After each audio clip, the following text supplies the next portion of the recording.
The mysterious blue light of Route 66. America's famous Route 66, often called the Mother Road, has carried millions of travelers for nearly a century.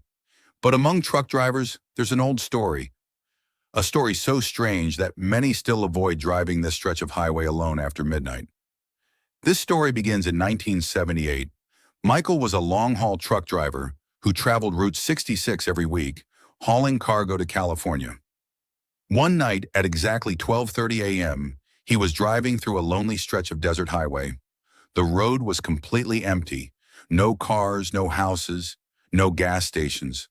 Only the sound of his engine and the glow of his headlights cutting through the darkness. Then, he noticed a small blue light glowing beside the road.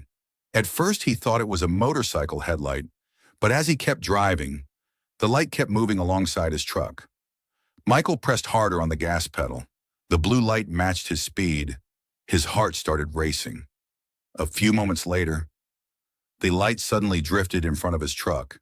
Michael slammed on the brakes. The truck screeched to a stop, but when he looked ahead, there was nothing. No person, no vehicle, no animal, just an empty highway. Trying to calm himself, Michael started driving again.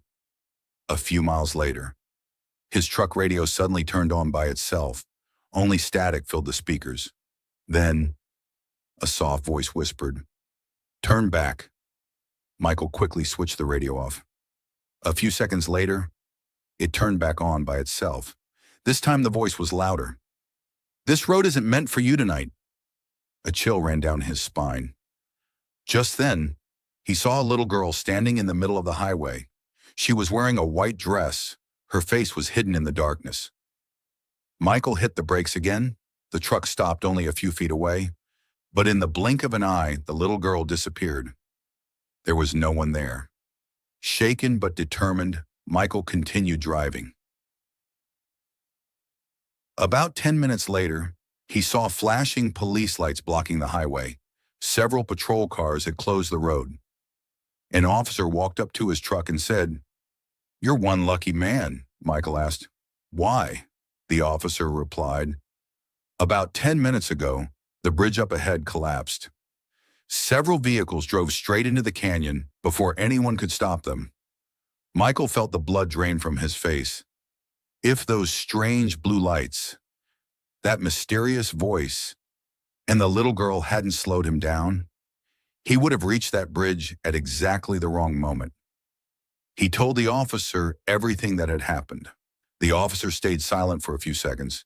Then he nodded and said, "You're not the first driver to tell this story. For decades, people have reported seeing strange blue lights on this stretch of Route 66. Some believe they're the spirits of travelers who lost their lives here, still trying to save others from the same fate." After that night, Michael never drove Route 66 alone after midnight again. Yet even today, truck drivers, tourists, and even some police officers claim they've seen a mysterious blue light along that lonely stretch of highway. It never attacks anyone. It never chases anyone. But if it ever stops in front of you, maybe